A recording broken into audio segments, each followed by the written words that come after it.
Mathwiz, empowering Mathwiz through fair, accessible math competitions. Good day, we are Team Abansi and we are presenting Mathwiz, a web-based platform designed specifically for math competitions in Philippine secondary schools. Our focus is simple, to make competitions easier to run, faster to score, and fairer for students, especially for schools that cannot always travel to compete.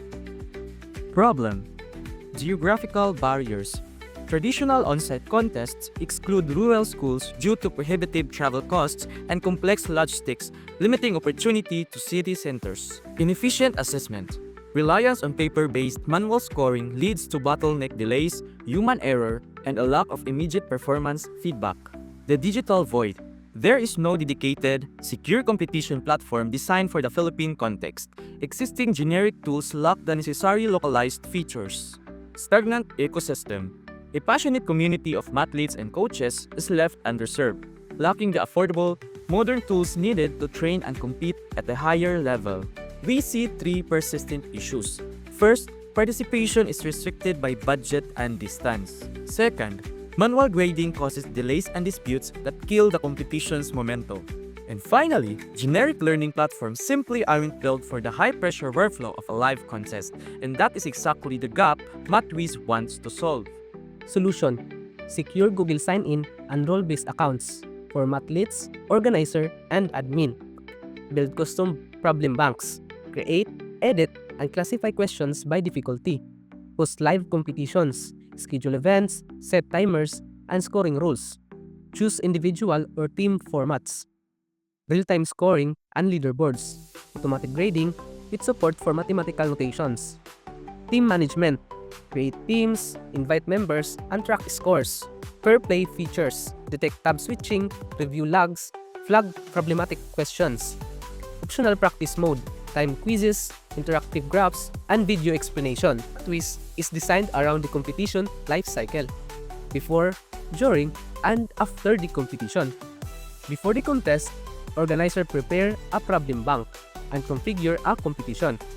Schedule, timer, rules, and whether it's an individual or team-based. During the contest, mathletes answer inside the competition arena. The system grades submissions automatically and the leaderboard updates in real time.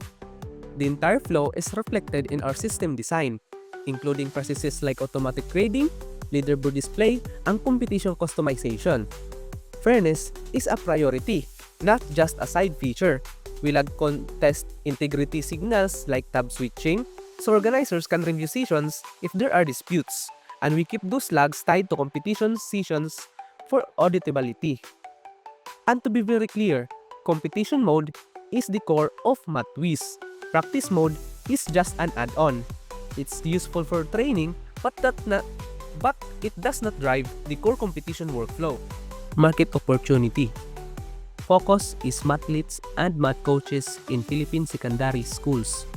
Thousands of math contests run yearly, yet most lack digital infrastructure. Pilot schools are Sierra Pilones Technical Vocational School and Pilar Technical Vocational High School. They are active in competitions and ready to adopt Mathwiz. Beyond the pilots, expand to other math-focused schools and clubs seeking fair online tournaments. Our customers are schools, specifically math coaches and organizers, not millions of students. We're starting with a realistic, obtainable market. Our two pilot schools, where we already identified the initial user base for mathletes and coaches. From our requirements gathering, the combined initial population across these two schools is 78 users when you count both mathletes and coaches. That's our visible, obtainable market for this semester alone. Prove the value in real contest with real stakeholders, then expand to nearby schools that regularly join divisional and regional competitions. And even at that national level, the scale of the school system shows why digital competition infrastructure matters. DepEd prepares for operational across tens of thousands of public schools every school year. But our approach is not sell nationwide immediately. It's win the pilot, then scale by clusters.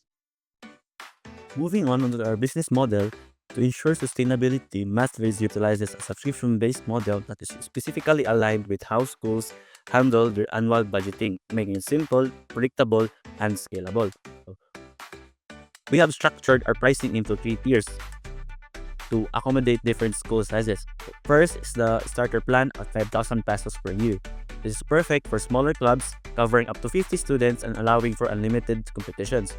Next, our growth plan at 10,000 pesos per year. This expands the capacity to 200 students and introduces key features like analytics and practice mode, giving coaches data to where the students needs to improve. And for larger institution, we have the institutional plan at 15,000 pesos per year. So, this removes the student cap entirely and adds custom branding and priority support. So that's the 3 tiers, but moreover, we also understand that some organizers might just want to run a single event, so we offer a pay-per contest option at 800 pesos per team. So why does this pricing works? So this pricing works because we aren't just selling software, we are selling efficiency. The return on investment for these schools is the massive reduction in organizer workload, faster scoring, and the integrity of the results. Unlike generic e-learning sites, schools are paying for a specialized platform that guarantees a fair, live math competition. Of course, a great plan needs a great team to execute it. Our team is structured to do exactly that. Anthony Celeres, our project manager, handles the vision, planning, and coordination. Ichi Mabansag, our lead developer, is in charge of the system architecture and implementing the core competition features. And I, Jose Abinuha, responsible for the QA and UX, may focus on usability, testing, and front-end design. Join us in shaping the future of math competitions. Be among the first schools to pilot Mathwiz and help us create a fair, engaging platform for Filipino mathletes. If you're looking for a competition platform that prioritizes fairness, speed, and practicality, choose Mathwiz, a platform for mathletes built by mathletes.